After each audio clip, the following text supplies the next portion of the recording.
बिस्मिल्लाहिर्रहमानिर्रहीम। अस्सलाम वालेकुम दोस्तों, मैं हूं रमज़ान भट्टी और आज नए टॉपिक के साथ फिर से आपकी खिदमत में हाज़िर हूं।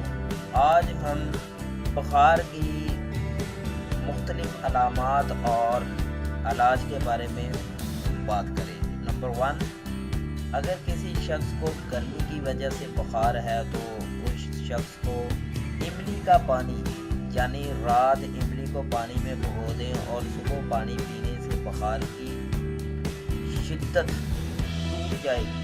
नंबर 2, अगर बुखार सर्दी की वजह से है तो चाय पीने से बुखार दूर हो जाएगा यानी ख़त्म हो जाएगा। नंबर 3, बुखार के दिनों में छिलका समेत मूंग की दाल पकाकर खाएं, बहुत फ़ायदेमंद है।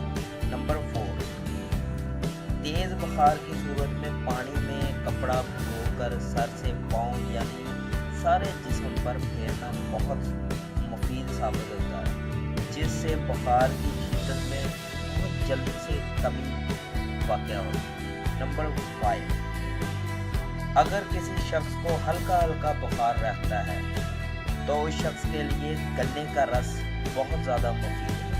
नंबर 6, नारियल का पानी बुखार की हरारत को कम करता है। अगर बुखार तेज़ भी है तो उसमें कमी वाक़या कर देता है। तो दोस्तों, उम्मीद करता हूँ आपको ये वीडियो पसंद आई होगी। लाइक करें और दोस्तों में शेयर कीजिए। मज़ीद वीडियोज़ के लिए सब्सक्राइब करना मत भूलिए।